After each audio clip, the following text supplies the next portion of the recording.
Welcome students. आज हम पढ़ेंगे difference between orbit and orbital. तो इलेक्ट्रॉन जो है न्यूक्लियस के अराउंड घूमते हैं, तो इसलिए हम आइडेंटिफाई कर सकते हैं वो region of space around the nucleus जहां इलेक्ट्रॉन के होने की संभावना सबसे अधिक होती है। अब यहाँ जो हम इलेक्ट्रॉन के होने की संभावना की बात कर रहे हैं, इसी कंसेप्ट से आया हमारा orbit. This leads to concept of orbital in place of definite orbits that is proposed by Bohr.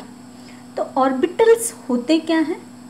N orbital may be defined as a region of space around the nucleus where there is maximum probability of finding the electron. Nucleus के बाहर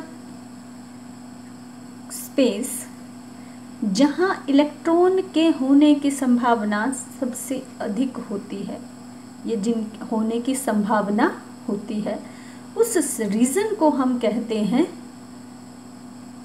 orbital. यानी कि यहाँ बोलता है कि electron जो है वेल डिफाइंड सर्कुलर पाथ पे नहीं रिवॉल्व कर रहा है, वो उसके 90% या 95% ऑर्बिट पर है और 5% जो है ऑर्बिट के ऊपर नीचे भी हो सकता है।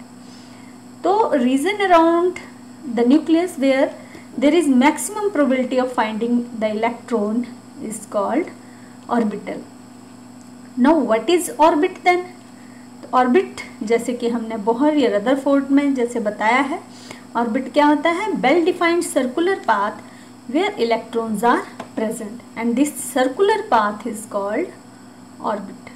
तो orbits are associated with definite energies and are called energy shells, energy levels, and these are denoted as 1 2 3 4 या हम KLMN से डिनोट करते हैं। नाउ हम पॉइंट्स में लेते हैं ऑर्बिट और ऑर्बिटल में डिफरेंस। ऑर्बिट हमारा वेल डिफाइंड सर्कुलर पाथ है। Orbital region around the nucleus where the probability of finding the electron is maximum. Orbit represent planar motion, क्योंकि हमने बताया कि सर्कुलर पाथ होता है, नॉन डायरेक्शनल है, तो मोशन कैसे होगी? प्लेनर। बट ऑर्बिटल्स जो हैं ये 3 डायमेंशनल मोशन को रिप्रेजेंट करते हैं। It represent 3 dimension motion of electron around the nucleus. Third, the maximum number of electron in an orbit is n2n square. तो जैसे आपका फर्स्ट शेल आ गई, फर्स्ट शेल n आपने, this is principal quantum number, तो आप 1 यहाँ multiply करेंगे तो आंसर कितना आएगा? 2। यानी कि जो आपकी पहली शेल होता है उसमें इलेक्ट्रॉन कितने होते हैं? 2। अब सेकंड शेल में यहाँ लिखिए n की जगह 2, कितना हो जाएगा? 4 2 8, कितने आ गए? 8। तो सेकंड शेल में कितने आएंगे? 8 इलेक्ट्रॉन। उसी तरह से ऑर्बिटल में जाते हैं। Orbital can not accommodate more than 2 electron. Orbital में मैक्सिमम 2 ही इलेक्ट्रॉन होते हैं। Next, fourth difference, orbit are circular in shape. Orbit circular in shape होते हैं, but orbitals they have different shape.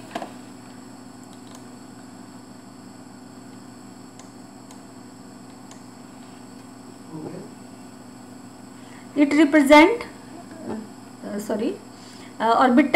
Orbit are circular in shape और orbitals जो हैं they have different shape. जैसे s ऑर्बिटल स्फेरिकल होता है, p के जो ऑर्बिटल हैं 3 ऑर्बिटल होते हैं, px, py, pz।